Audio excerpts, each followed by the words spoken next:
السلام علیکم سر، کیسے ہیں آپ؟ اللہ تعالیٰ کا بڑا احسان ہے. کون بات کر رہا ہے بھائی؟ محمد عمر بات کر رہا ہوں سر، کراچی سے. آپ کیسے ہیں سر؟ خیریت سے ہیں؟ اللہ تعالیٰ آپ کو عزت دے بھائی صاحب، حکم کریں. سر بس میرے دو سوال تھے. پہلا سوال جی سر سر. یوں تھا کہ جیسے ہمیں خلیفہ تھرڈ نمبر کے جو ہمارے خلیفہ ہے جس کو ہم بولتے ہیں اہل سنت میں، تو ان سے پہلے کے جو دو خلیفہ تھے ان کا تو مجھے آئیڈیا ہو گیا کہ ان کا تو ایک تھا کہ انہوں نے اپنے لیے جس طرح مطلب ایک دنیاوی امور کے لیے انہوں نے اپنا جو بھی اسباب جمع کیا اور یہ ساری چیزیں کری، مال وغیرہ. فرسٹ اور سیکنڈ خلیفہ کے لیے جو ہے ہمیں اوتھینٹک ریفرنس ہے ہمارے پاس ایسا کہ انہوں نے بھی مال اور دنیا کے لیے متا کے لیے جو ہے وہ یہ سارا انجام دیا کہ مطلب خلافت کو اپنے اس میں لیا اور یہ ساری سازش کے لیے. میرا ایک اسپیچ ہے وہاں پر ابو بکر کی خلافت تو مختصر تھی نا. ابو بکر کی خلافت جو ہے وہ 18 مہینے کی خلافت. وہ اس زمانے میں اتنے فتوحات بھی نہیں تھے، اتنے پیسے بھی نہیں تھے، مال غنیمت اتنا ہو، لیکن اس نے یہ کیا کہ فدق پہ اس نے قبضہ کیا تھا. یہ تو واضح ہے. لیکن ابو بکر کے بعد جو ہے عمر صاحب کے زمانے کی جو بات ہے وہ وہاں پر آپ دیکھ لیجئے. میرے یوٹیوب چینل پہ اگر جائیں تو وہاں پہ میں نے دو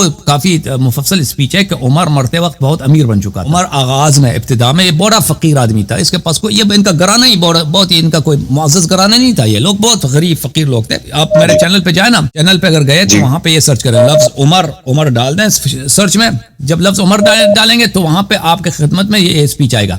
عمر خلیفہ بننے کے بعد بہت پیسے جمع کیے تھے. پارٹ 1 اس کا پارٹ 2 بھی ہے، اسی عنوان کے ساتھ پارٹ 2 بھی آئے گا. ہاں تو اس میں آپ کو مل جائے گا. اس میں بہت سارا اسی اسپیچ میں اس کا اردو زبان میں القمر الازہر کی تکذیب زہد عمر خلیفہ بننے کے بعد کروڑ پتی کیسے بن گیا. اس پہ میں نے مخالفین کے کتب سے کہ مرنے کے وقت بہت امیر بن چکا تھا، تو میں نے وہ دلائل لے کے آیا. لیکن عمر کا طریقہ کار یہ تھا نا کہ اس نے اپنے خاندان کو کہ صرف اپنے خاندان کو امیر کر دو، اس طرح اس کا نہیں تھا. وہ صحابہ کو بھی دیتا تھا. اس کے ساتھ جتنے صحابہ تھے، چاہے وہ بھی کسی مہاجر سے ہو یا قریش سے ہو یا انصار سے ہو، مہاجر کو زیادہ دیتا تھا، قریش کو کم. لیکن جب عثمان کی باری آئی ہے تو عثمان نے کیا کیا؟ عثمان نے سب کو کاٹ دیا، باقی صرف اپنے خاندان کو دیتا تھا. تو اس لیے عثمان کے خلاف بغاوت ہو گئی ہے. جی جزاک اللہ. اچھا سر، دوسرا سوال میرا یہ تھا کہ جیسے مولا علی ہے، مولا علی کا تھا ایک طرح سے کہ انہوں نے ایک حکمت کے تحت جو قیام نہیں کیا، جو آپ نے بھی تھوڑی دیر پہلے ڈسکس کیا تھا اپنے شو میں. اور اس کے بعد امام حسین سے ہٹ کے بیسیکلی تمام ائمہ نے قیام نہیں کیا اور مطلب اس چیز کو ایک طرح تقیہ کی حالت مطلب تقیہ اختیار کیا. امام حسین کی کیا خاص وجہ تھی کہ انہوں نے پبلکلی جو ہے وہ ڈسون کیا؟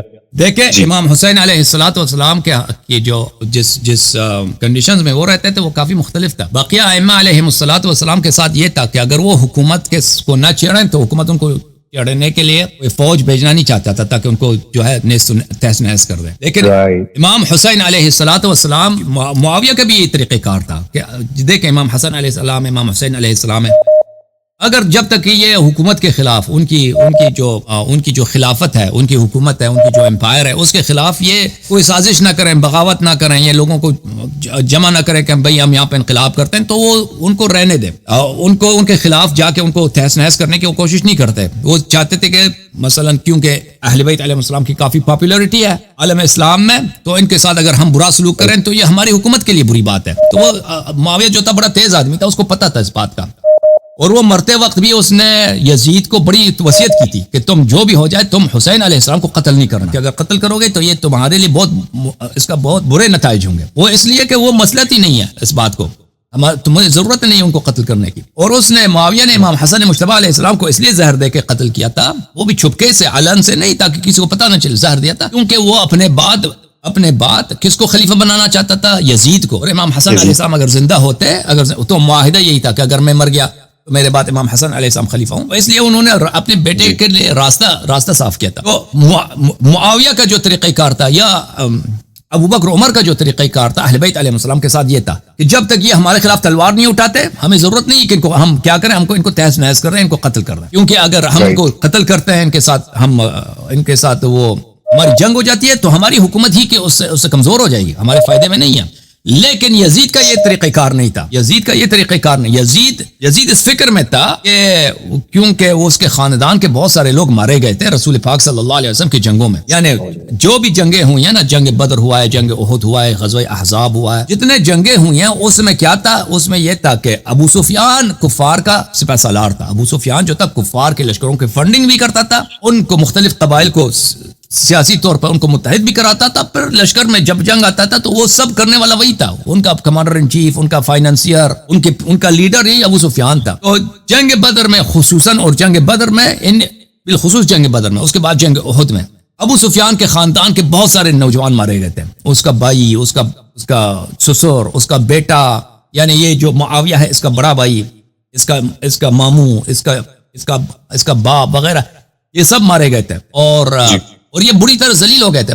پھر کیا ہوا کہ رسول پاک صلی اللہ علیہ وسلم جب انہوں نے مکہ فتح کیا تھا تو یہ لوگ قتل ہو جاتے، یعنی ابو سفیان کے سارے لوگ اگر یہ مسلمان نہ ہوتے تو یہ قتل ہو جاتے، تو انہوں نے زبردستی اسلام قبول کیا، اس لیے اسلام قبول کیا کہ ہم اگر مسلمان نہ ہو جائیں تو ہم قتل ہو جائیں گے، لیکن ان کے دل میں وہ عربوں کے دل میں جو کینہ ہوتا ہے انتقام لینے کا، وہ تو تھا کہ انہوں نے ہمیں ذلیل کیا، اس خاندان نے، بنی ہاشم نے ہمیں ذلیل کیا ہے، تو اس سے انتقام کی فکر میں تھے۔ تو یزید کا طریقہ کار اور تھا، یزید چاہتا تھا کہ ہر قیمت میں امام حسین علیہ السلام کو قتل کیا جائے، جو ان کے ساتھ لوگ ہیں ان کو قتل کیا جائے، تو اسی لیے امام حسین علیہ السلام نے بارہا کہا تھا کہ ہمیں ہر صورت میں مجھے یہ لوگ قتل کر دیں گے، میں جہاں بھی جاؤں۔ عبداللہ ابن عمر ان کے پاس آئے تھے، عبداللہ ابن عباس آئے تھے، انہوں نے کہا تھا کہ آپ کسی اور شہر کوفہ نہ جائیں، آپ کسی اور جگہ چلے جائیں، کسی پہاڑ میں چلے جائیں، یمن چلے جائیں، تو انہوں نے یہ کہا تھا کہ میں جہاں بھی جاؤں یہ لوگ مجھے قتل کر دیں گے اور یہ مجھے نہیں چھوڑیں گے۔ تو امام حسین علیہ السلام کی جو کنڈیشن ہے بقیہ اماموں سے مختلف ہے۔ امام جعفر صادق علیہ السلام ہے، ان کو بخوبی پتا ہے کہ اگر میں حکومت کے خلاف خود تلوار نہ اٹھاؤں تو حکومت کو ضرورت نہیں ہے، وہ آ کر میرے خلاف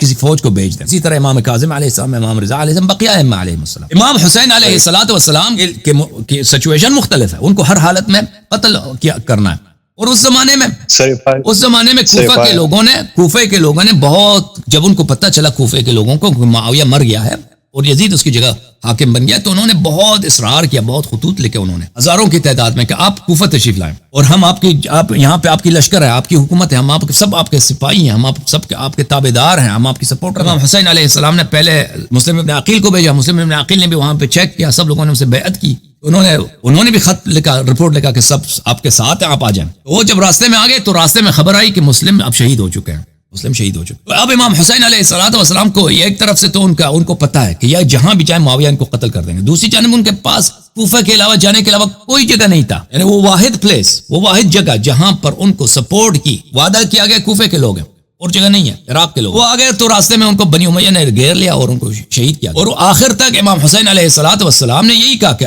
مجھ سے جنگ نہ کرو، یعنی انہوں نے بھی بقیہ ائمہ علیہ السلام کی طرح انہوں نے کوشش کی کہ جنگ نہ ہو اور ان کے اہل بیت شہید نہ ہو جائے، ان کی زندگی بچ جائے، ان کے بچے شہید نہ ہو، اسیر نہ ہو، لیکن ان کے مخالفین نہیں مانتے تھے، وہ کہتے تھے کہ آپ وعدہ کریں کہ جو فیصلہ آپ کے حق میں عبید اللہ ابن مرجانہ کرے گا وہ آپ کو منظور ہے۔ وہ آپشن نہیں دیتے، کوئی باعزت آپشن نہیں دیتے تھے، آپشن ان کے صرف یہی ہے کہ ٹھیک ہے آپ جنگ نہیں کرنا، ہم نہیں جنگ کرتے، لیکن آپ ٹھیک ہے آپ اپنا اسلحہ زمین پہ رکھ دیں، اسلحہ آپ کے حق میں جو فیصلہ کرے گا ابن مرجانہ، وہ جو آپ کے حق میں فیصلہ کرے گا وہ یہ بھی نہیں کہتے کہ ہم اگر آپ جنگ نہ کریں تو ہم آپ کو چھوڑ دیں گے، آپ کے ساتھ جنگ نہیں کریں گے، نہیں کہتے تھے آپ سلاح رکھ دیں، ٹھیک ہے جنگ نہیں ہے، لیکن آپ کو ہم لے کے جائیں گے اپنے گورنر کے پاس، جو وہ فیصلہ وہ کون سا آدمی تھا، وہ آدمی تھا جو ہر کسی کو جو اہل بیت علیہ السلام سے محبت کرتا تھا، وہ اس کو تلوار سے نہیں، اس کے ہاتھ پیر کاٹ کے قتل کرتا تھا۔ مسلم ابن عقیل کو کچھ دن پہلے اس نے امان دیا، اس نے کہہ دیا کہ آپ سے کوئی لڑائی نہیں ہے، آپ لڑائی کرنا چھوڑ دیں، پھر امان دینے کے بعد اس کو قتل کیا۔ تو امام حسین علیہ السلام کو بخوبی پتہ تھا کہ یہ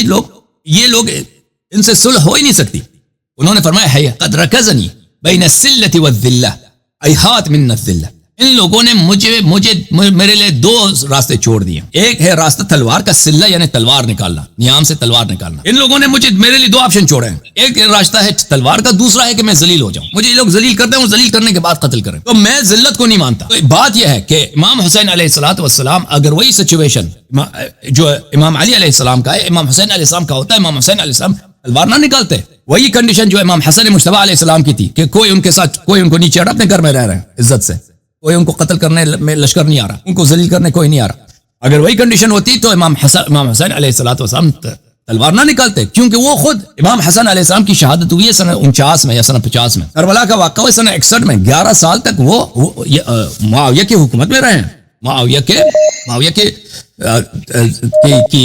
کی بادشاہت کے نیچے رہے، انہوں نے کبھی تلوار اٹھانے کی بات نہیں کی۔ تو اگر وہی کنڈیشنز جو مثلا امام جعفر صادق علیہ السلام کی ہوتی تو امام حسین علیہ السلام تلوار نہ نکالتے۔ امام حسین علیہ السلام کا جو اس طرح نہیں تھا کہ امام حسین اعظم گھر میں بیٹھے ہیں کہ انہوں نے انقلاب کی سوچی کہ آئے ہم تلوار نکالتے ہیں جہاد کرتے ہیں، نہیں، ان کے پاس کوئی راستہ ہی نہیں ہے کہیں جانے کا، کچھ بھی نہیں دنیا میں کہیں جانے کا۔ اوکے، تھینک یو میرے بھائی، خدا حافظ۔ اوکے سر، اللہ حافظ۔ اوکے، خدا حافظ، اللہ حافظ، اللہ حافظ۔